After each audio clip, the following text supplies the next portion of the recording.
안녕하세요. 드넓은 초원과 밤하늘의 별을 선물할 것 같은 팟캐스트 두루미스 세계 이야기의 루리입니다. 안녕하세요. 데이빗입니다. 루리 씨, 몽골 하면 뭐가 제일 먼저 떠오르세요?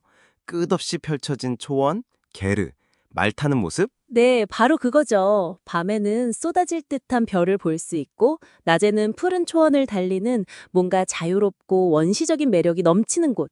정말 힐링 여행지로 최고일 것 같아요. 그쵸. 그런 평화로운 이미지의 몽골이 한때는 유라시아 대륙 전체를 호령했던 거대한 제국의 중심이었다는 사실 상상하기 어렵지 않나요?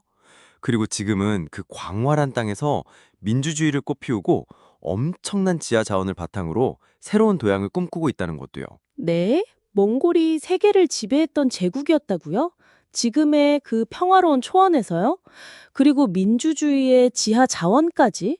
제가 알던 몽골은 그냥 초원과 유목민이었는데 갑자기 머릿속이 복잡해지면서 너무 궁금해지는데요. 바로 그겁니다. 오늘 우리는 밤하늘의 별과 푸른 초원 너머에 숨겨진 몽골의 뜨거운 역사, 그리고 지금 몽골을 움직이는 경제와 정치의 역동적인 이야기를 파헤쳐볼 예정입니다.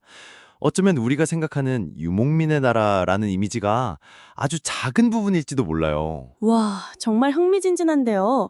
칭기스칸의 후예들이 지금은 어떤 모습으로 살아나고 있을지 너무 궁금해요. 몽골의 역사는 정말 드라마틱하죠. 로리 씨도 칭기즈칸이라는 이름은 들어보셨죠? 그럼요. 역사선 가장 넓은 제국을 건설한 정복자잖아요. 영화나 소설에서도 많이 봤어요. 네. 13세기에 칭기즈칸이 흩어져 있던 몽골 부족들을 통일하고 세운 몽골 제국은 동유럽에서부터 아시아 끝까지 인류 역사상 가장 광대한 육상 제국을 건설했어요. 그 기마 군단의 위력은 정말 대단했죠. 당시 세계의 질서를 바꿀 정도였으니까요. 와, 그렇게 강력했던 제국이 지금의 몽골이 된 거군요. 제국은 영원할 수 없으니 그 후에는 어떻게 되었나요? 거대한 제국도 시간이 흐르면서 여러 칸국으로 분열되고 세타의 길을 걸었어요. 그리고 17세기부터는 청나라, 이 중국 청나라의 지배를 받게 되죠. 거의 200년 넘게 청나라의 영향력 아래 있었어요. 그러다가 1911년에 청나라가 망하면서 독립을 선언했지만 그 과정도 순탄치 않았어요.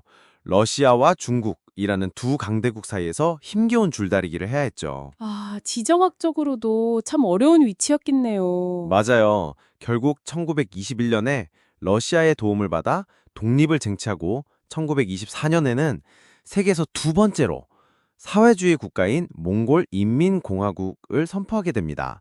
이후 약 70년간 구소련의 강력한 영향 아래 놓이게 돼요. 세계에서 두 번째 사회주의 국가였더니 이것도 정말 의외인데요. 그럼 지금 몽골은 사회주의 국가는 아닌 거죠? 네, 여기서 또 한 번의 큰 변화가 일어납니다. 1980년대 후반 구소련의 개혁과 개방의 바람이 불면서 몽골에도 그 영향이 미치기 시작했어요. 몽골의 젊은 지식인들을 중심으로 민주화 요구가 터져 나왔죠. 와, 사회주의 국가에서 민주화 요구라니 쉽지 않았을 것 같은데요. 네, 긴장감이 고조됐지만 다행히 큰 유혈 사태 없이 평화적인 방식으로 민주화 혁명이 성공했어요. 1990년 몽골은 일당 독재를 포기하고 다당제를 도입하는 등 민주적인 개혁을 단행했죠. 그리고 1992년에는 새로운 민주주의 헌법을 채택하면서 완전한 시장 경제 체제로 전환하게 됩니다. 평화적인 혁명으로 민주주의를 쟁취했다니 정말 대단한데요? 그럼 지금 몽골의 정치 시스템은 어떻게 되나요? 우리나라처럼 대통령이 있나요? 네, 몽골은 대통령제와 의원 내각제 요소를 모두 가진 이원 집정부제 형태를 띠어요. 국민이 직접 선출하는 대통령이 국가 원수 역할을 하고 국회인 국가대회의회에서 총리를 선출하면 총리가 행정부를 이끌죠. 여러 정당들이 경쟁하는 다당제 민주주의가 잘 작동하고 있다고 평가받고요. 역사를 거슬러 올라 민주주의 국가가 되기까지 정말 파란만장했네요. 그럼 경제는 어떤가요? 전통적으로 유목국가니까 지금도 목축업이 중심인가요?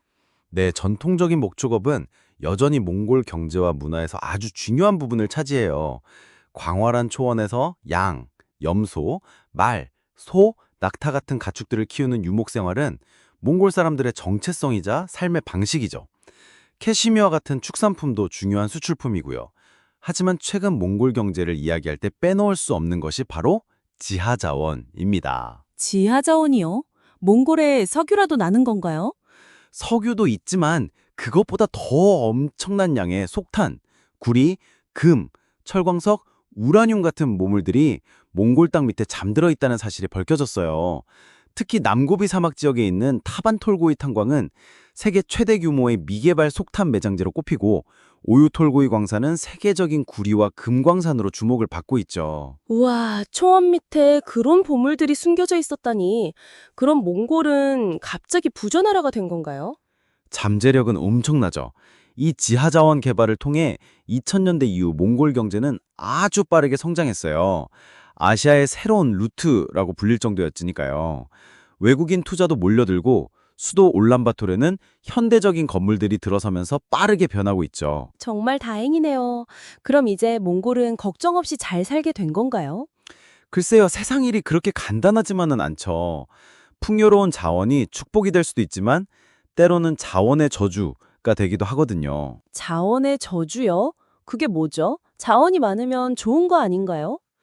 자원이 너무 많으면 오히려 다른 산업 발전이 더뎌지고 경제가 특정 자원에 지나치게 의존하게 되는 현상을 말해요.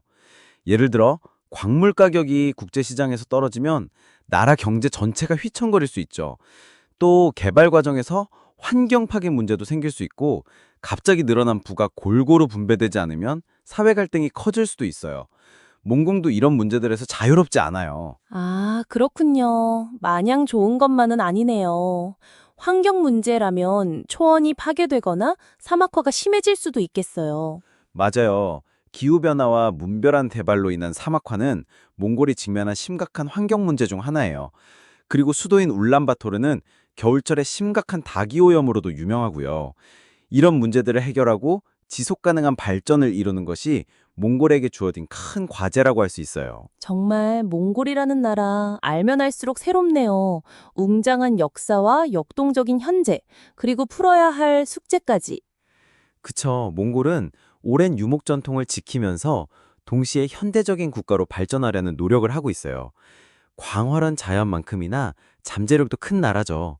특히 젊은 인구가 많다는 점도 몽골의 미래를 밝게 보는 이유 중 하나예요. 그들은 전통을 존중하면서도 새로운 변화를 받아들이는데 적극적이에요. 우리나라와도 교류가 꽤 있는 걸로 아는데 어떤가요? 네, 몽골과 한국은 역사적으로도 깊은 관련이 있고 1990년 민주화 이후에는 경제 문화적으로도 아주 가까운 사이가 됐어요.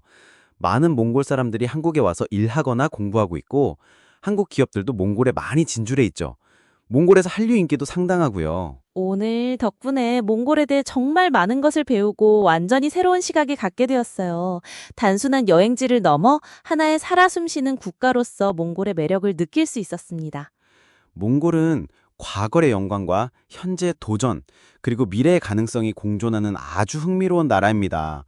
그들의 역사와 문화를 이해한다면 몽골의 청원은 더욱더 특별한 의미로 다가올 거예요. 이제 몽골을 생각하면 칭기스칸의 용맹함과 민주주의를 향한 열정, 그리고 지하자원을 둘러싼 기대와 고민까지 함께 떠오를 것 같아요. 오늘 저희 이야기가 청취자 여러분께도 몽골을 새롭게 발견하는 즐거움을 드렸으면 좋겠습니다. 자, 오늘 두루미스 세계 이야기는 여기까지입니다. 다음 편에도 흥미로운 이야기로 돌아올게요. 여러분 다음 주에 만나요. 빠이르타이! 여러분, 오늘 이야기 어떠셨나요? 저희가 오늘 나눈 이런 흥미로운 지식들은 사실 두루미스 위키에서 가져온 거랍니다. 두루미스 위키는 인공지능, 바로 AI 기술을 활용해서 지식 정보를 제공하는 새로운 위키 서비스인데요. 세상에는 정말 유용하고 가치 있는 정보들이 많지만 안타깝게도 여기저기 흩어져 있거나 특정 언어로만 되어 있어서 우리가 쉽게 찾아보기 어려운 경우가 많아요. 두루미스 위키는 이렇게 흩어지고 언어 장벽에 막혀있는 지식들을 AI가 똑똑하게 모아와서 하나의 완성된 정보로 보기 쉽게 정리해주는 곳이에요. 중요한 건 AI가 없는 내용을 새로 생성해내는 것이 아니라 믿을 수 있는 다양한 출처의 정보들을 꼼꼼하게 확인하고 연결해서 여러분께 좀 더 정확하고 체계적인 정보를 제공한다는 점입니다. 마치 여러 조각으로 나뉜 퍼즐을 AI가 맞춰주는 것과 같죠. 그래서 두루미스 위키에 오시면 언어에 상관없이 여러분이 궁금해하는 다양한 지식들을 한 곳에서 편리하게 찾아볼 수 있답니다. 저희는 두루미스 위키가 세상에 숨겨진 가치 있는 이야기들을 발굴하고 인류의 소중한 기억들을 잘 기록해서 지식으로 세상이 더 잘 연결되고 더 나은 미래를 만들어가는데 기여할 수 있기를 바랍니다. 오늘 영상에서 접하신 내용처럼 두루미스 위키에는 여러분이 미처 몰랐던 흥미로운 정보들이 가득합니다. 더 많은 지식을 만나고 싶으시다면 지금 바로 영상 설명에 있는 링크를 통해 두루미스 위키를 방문해 보세요. 그리고 오늘 영상이 유익하셨다면 좋아요 꼭 눌러주시고요. 앞으로도 저희 채널에서 두루미스 위키를 통해 새롭게 알게 된 재미있는 사실들을 꾸준히 소개해 드릴 예정이니 구독과 알림 설정도 잊지 마세요. 다음 영상에서 만나요. 감사합니다.